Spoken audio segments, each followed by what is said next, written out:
Hello friends, I'm here today with a altogether new topic that is seen and unseen, what you even call it comprehension. तो आज हम लोग ये सीखेंगे।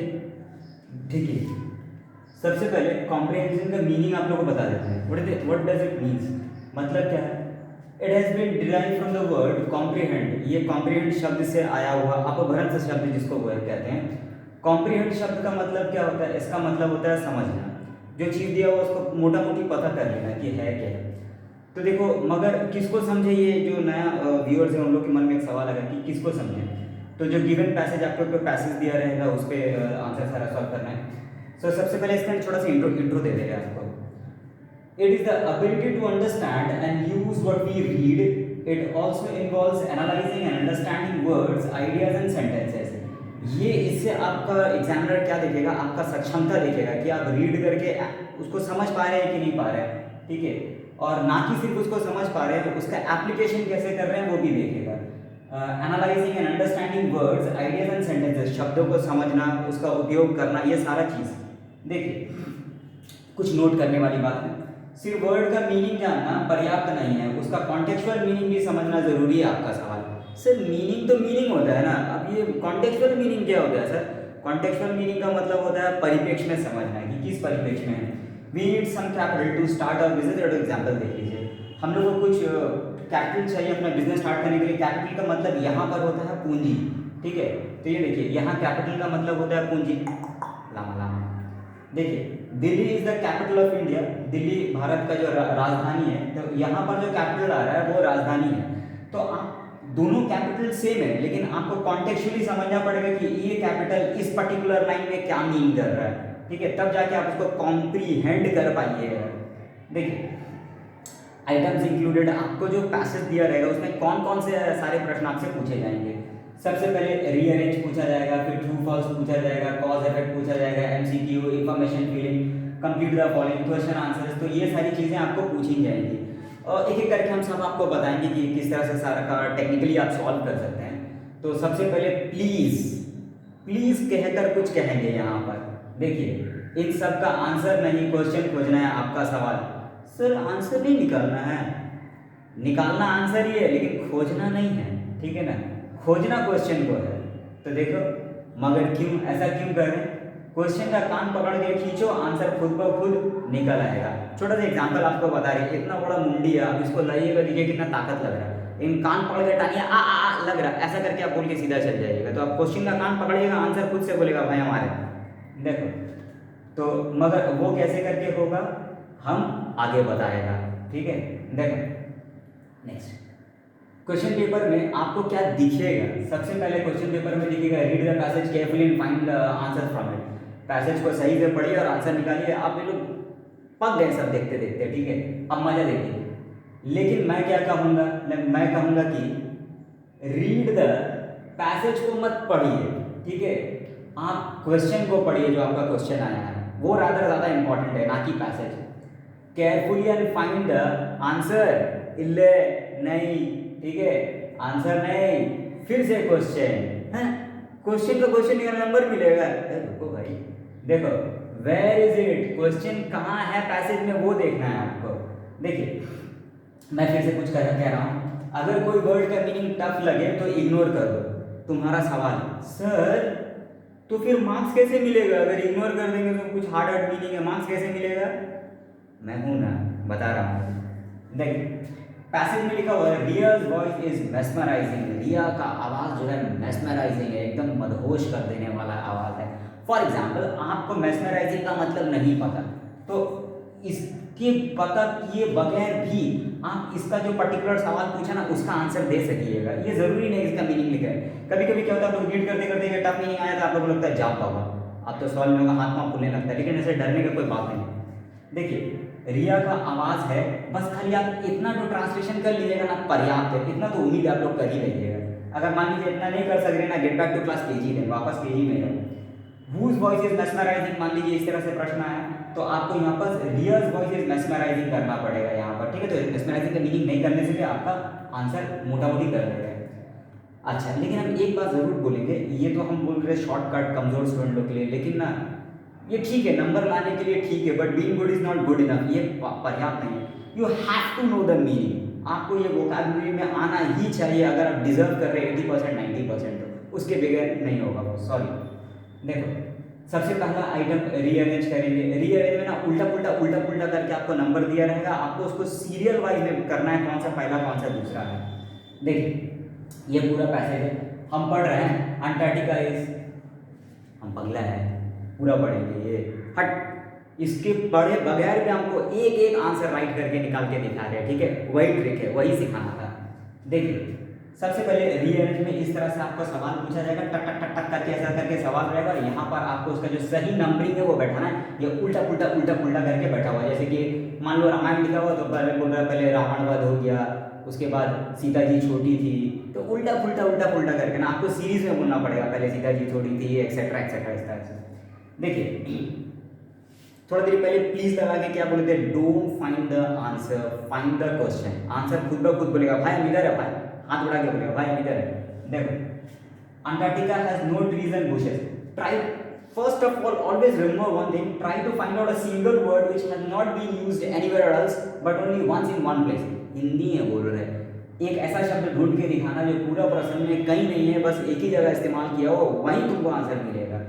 देखिए अंटार्कटिका हैज नो ट्रीज और bushes, हम पूछेंगे ये ट्रीज एंड बुशेस कहाँ लिखा हुआ है, अरे देखिए ट्रीज एंड बुशेस यहाँ लिखा हुआ है। और एक शर्त बता दे, पूरा पैसेज में शुरू से लेके लास्ट तक ये जो ट्रीज एंड बुशेस जो स्पेशल वर्ड आप निकाले ना खोज के, ये और कहीं इस्तेमाल नहीं होना चाहिए, बस सिर्फ एक जगह इस्तेमाल होना चाहिए, यही इसका सूरत हाल कंडीशन है। देखो तो सबसे पहले आपको अपना क्वेश्चन मिल गया, हम आपको बोलते क्वेश्चन ढूंढने, क्वेश्चन आप ढूंढ लिए। उसके बाद ऑलवेज नाइट इन विंटर, ये देखेंगे ऑलवेज नाइट वाली बात किधर लिखी हुई है, देखिए ऑलवेज नाइट वाली बात इधर लिखी हुई है। तो आप लोगों को कुछ नहीं करना है, जो जो लाइन आपको मिलते जा रहा है ना उसमें इज्जत से सराफत अली कदर सिर्फ एक अंडरलाइन कर दीजिएगा पेंसिल से, थोड़ा सा बोल्ड कीजिएगा, गाढ़ा कर दीजिएगा। यहाँ पे आपको मिल गया लार्जेस्ट डेजर्ट ऑन अर्थ, ये देखेंगे ये वाली बात कहाँ लिखी हुई है, ये देखिए लार्जेस्ट डेजर्ट यहाँ लिखी हुई है, तो हम इसको पेंसिल से अंडरलाइन कर दिए। उसके बाद कवर्ड इन आइस, ये देखेंगे कवर्ड इन आइस कहाँ लिखा हुआ है, ये देखिए इधर लिखा हुआ है, फिर इसको पेंसिल से अंडरलाइन कर लिए। फिर सदर्न मोस्ट कॉन्टिनेंट, ये देखेंगे कहाँ लिखा हुआ है, देखिए सदर्न मोस्ट कॉन्टिनेंट यहाँ लिखा हुआ है। तो बेसिकली हम क्या किए, हमको अगर 5 रीअरेंज करना है तो हमको 5 अंडरलाइन चाहिए वहाँ पर, ठीक है, और वो पेंसिल से आप लोग कर दीजिएगा। फर्स्ट स्टेप खत्म। सेकंड स्टेप क्या होगा, शुरू में जो सबसे पहले आया उसको नंबर 1 मार्क कीजिएगा, जो उसका बाद आया 2 नंबर में सेकंड मार्क कीजिएगा, तीसरा आया थर्ड मार्क कीजिएगा, चौथा आया 4 और पांचवा आया 5। कोई हार्ड बात तो नहीं बोला, पहले 5 अंडरलाइन, फिर सीरीज से आप उसमें डाल दिए अपना नंबरिंग, सीरीज से हल हुआ इजी। अब देखो नेक्स्ट है, ये वाला बात कहाँ लिखा हुआ वो देखेंगे, ऑलमोस्ट सदर्न मोस्ट कॉन्टिनेंट, देखिए ये ऑरेंज एरो आया, सदर्न मोस्ट यहाँ, इसके ऊपर कितना है 1 नंबर लिखा हुआ है, तो ये सदर्न मोस्ट के पास में भी ना हम यहाँ पर 1 नंबर बैठा देंगे। उसके बाद देखेंगे ये कवर्ड इन आइस, ये कहाँ लिखा हुआ है, देखिए कवर्ड इन आइस यहाँ लिखा हुआ है और इसके पास में 2 है, तो ठीक इसके बगल में 2 बैठा देंगे। उसके बाद देखेंगे ये 3 नंबर लार्जेस्ट डेजर्ट कहाँ लिखा हुआ है, ये देखिए लार्जेस्ट डेजर्ट यहाँ लिखा हुआ है, तो इसके पास में हम 3 नंबर बैठा देंगे। उसके बाद देखेंगे ऑलवेज नाइट कहाँ लिखा हुआ है, देखिए ऑरेंज आया हुआ है, ऑलवेज नाइट इधर लिखा हुआ है, तो यहाँ पर 4 है, तो इसके बगल में भी हम 4 बैठा देंगे।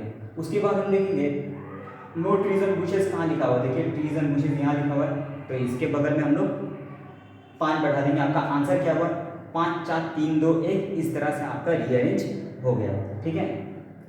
नेक्स्ट देखिए ट्रू फॉल्स किस तरह से निकालेंगे, तो ट्रू फॉल्स का ना कुछ ट्रिक्स एंड टिप्स है, हम वो आपको बता रहे हैं। देखिए क्वेश्चन का चालाकी समझो, तो आपको 4 रकम का चालाकी ट्रू फॉल्स में दिखा देगा, वंस एंड फॉर ऑल इसको अच्छे से समझ लीजिए। देखिए ये मान लीजिए पैसेज में आपका लिखा हुआ Ram is praised by everyone, इस तरह से एक लाइन लिखा हुआ है, इसी तरह से हम आपको बताया। सबसे पहले सिंगुलर मीनिंग का चालाकी समझिए कि एग्जाम में सिंगुलर मीनिंग कैसा आपको देगा। एवरीवन एप्रिशिएट्स राम, सब कोई राम को प्रशंसा करता है, यहाँ प्रेज मतलब भी प्रशंसा होता है और एप्रिशिएट मतलब भी प्रशंसा होता है, तो ये सिंगुलर मीनिंग दोनों का वोकैबुलरी आपको पता है, तो इसका मतलब बात एक ही कहा जा रहा है, जब एक ही बात कहा जा रहा है तो बात सच है, ट्रू, ठीक है। अच्छा दूसरा ऑपोजिट मीनिंग का चालाकी से आप समझिए कि किस तरह से आपको देगा। एवरीवन डिसग्रेसेस राम, सबको राम को बदनाम करता है, तो यहाँ देखो प्रशंसा करना, यहाँ ठीक उसका उल्टा बदनाम आ गया, तो ये कहीं कुछ उल्टा बात हो गया, गलत बात हो गया, तो इसलिए यहाँ पर ये फॉल्स होगा, ठीक है ना, तो फॉल्स। क्रॉस भी कर सकते हैं, वो बोलता है क्वेश्चन पेपर में टिक या ट्रू फॉल्स लिखना है इस तरह से। तीसरा चालाकी है ऑपोजिट मीनिंग प्लस नेगेटिव, जो एक ही बात रखता है। अब देखिए everyone does not disgrace Ram, हर कोई राम का बदनामी नहीं करता है, और यहाँ प्रशंसा करता है। प्रशंसा करना और बदनामी नहीं करना एक ही बात हो गया, ठीक है, इसलिए एक ही बात के लिए हम लोग यहाँ पर क्या लिखेंगे, ट्रू लिखेंगे। उसके बाद नेगेटिव प्लस सिमिलर मीनिंग, ठीक है, नेगेटिव के संग अगर सिमिलर मीनिंग है तो समझ लीजिए कि वो अलग बात कुछ बोल दिया आपको। एग्जाम्पल देखिए, everyone does not appreciate Ram, हर कोई राम का प्रशंसा नहीं करता है। यहाँ क्या बोलता है, प्रशंसा करता है, यहाँ क्या बोल रहा है, नहीं करता है। तो ये अलग बात बोल दिया ना आपसे, तो अलग बात बोल देने से आपका यहाँ पर क्या हो जाएगा, फॉल्स हो जाएगा। हम गलती से टिक करके यहाँ पर क्रॉस होगा, ठीक है। देखो ट्रू फॉल्स का अब हम आपको पूरा उसका कॉन्टेक्चुअली इस तरह से बता दे रहे हैं, पूरा पैसेज में किस तरह से होता है। अब देखिए ट्रू फॉल्स ऐसा सपोर्टिंग स्टेटमेंट के साथ आएगा, खास करके वेस्ट बंगाल गवर्नमेंट का स्कूल का जो स्टूडेंट लोग है, HS और माध्यमिक वाला लोग, उस तरह से इस तरह सपोर्टिंग पूछता है, ठीक है। तो ये देखिए Antarctica is not a desert, आपका सवाल सर आप तो पैसेज पढ़े नहीं, आंसर कैसे निकालिएगा सर, ठीक निकाल देंगे। देखो Antarctica is not a desert, हम आपको क्या बोले थे, आंसर ढूंढने बोले थे या क्वेश्चन ढूंढने बोले थे। जब आप क्वेश्चन का कान पकड़ लीजिएगा आंसर सामने से बोलेगा भाई निगर है भाई। देखो Antarctica is not a desert, सबसे पहले ये वाला लाइन ढूंढेंगे कहाँ लिखा हुआ है, तो देखिए नॉट नहीं, डेजर्ट नहीं है, तो यहाँ पर देखिए रेयरली, ये सिमिलर मीनिंग का चालाकी दे रहा है। रेयरली का मतलब भी नहीं होता है, नॉट का मतलब भी नहीं होता है, तो सिमिलर मीनिंग दे रहा है। तो सिमिलर मीनिंग के लिए हम लोग को यहाँ पर देखिए ट्रू कर दिए, ठीक है, और यहाँ पर सपोर्टिंग दे दिया, Antarctica is rarely thought of a desert. ये जो अंडरलाइन किया हुआ है ये उसका सपोर्टिंग है, सपोर्टिंग हूबहू कॉपी होता है, उसमें कोई भी चेंजेस आप लोग मत कीजिएगा, ठीक है। देखिए अच्छा एक और बात बता दे रहे हैं आप लोगों को, एक उस दूसरा क्वेश्चन के माध्यम से बता दे रहे हैं। It is never night in Antarctica in summer, बोल रहा है कभी वहां पर रात नहीं है, तो देखिए कभी नहीं रात, ठीक है। और यहाँ पर देखो always day, opposite meaning plus negative एक ही बात हुआ कि नहीं, कभी नहीं रात इज इक्वल टू हमेशा दिन, ठीक है। तो ये एक बात हो जाने के कारण ट्रू हो गया, और सपोर्टिंग ये वाला बात ले लेंगे, so it is always day. तो यहाँ पर देखिए रेड वाला लाइन सपोर्टिंग में आ गया। कभी कभी टीचर लोग बोलते हैं कि वहाँ पर यस लिख दीजिएगा, लेकिन मेरा पर्सनल मानना है ये ठीक नहीं है। आप उसको पूरा पैसेज को जो मतलब जहाँ से आपको लगा कि वो सपोर्टिंग सही है या गलत है, उसको पूरा कोट कीजिए वहाँ पर, चाहे वो ट्रू ही क्यों ना हो, कोट करने से ज़्यादा इंप्रेशन बढ़िया आता है। देखिए अंटार्कटिका हैज 4 सीजन, यहाँ पर 4 सीजन 4 सीजन बता रहा है, यहाँ पर 2 सीजन बता रहा है। तो देखिए ऑपोजिट मीनिंग का चालाकी यहाँ समझ में आ रहा है कि कहीं कुछ उल्टा है या अलग है, तो यहाँ पर क्या हो जाएगा फॉल्स। सपोर्टिंग कौन सा लेंगे, द कॉन्टिनेंट हैज 2 सीजन, तो यही वाली बात यहाँ पर पूरा सपोर्टिंग में एज इट इज कॉपी हो जाएगा। अब देखिए there are several forest in Antarctica, बोल रहा है बहुत ज़्यादा जंगल है उधर पड़े, बहुत जंगल है, ठीक है। और यहाँ पर देखिए नो ट्रीज एंड बुशेस, तो बोल रहा कोई झाड़ी वगैरह नहीं है, तो ये नेगेटिव, देखिए नेगेटिव लग गया। और trees and bushes similar meaning, जंगल और ट्री एंड बुशेस एक ही चीज़ है, तो ये अलग बात हो गया। अलग बात होने के कारण यहाँ पर फॉल्स, और सपोर्टिंग ये जो रेड वाला अंडरलाइन आया यही वाला सपोर्टिंग हो जाएगा, Antarctica has no trees and bushes, ठीक है। अच्छा देखिए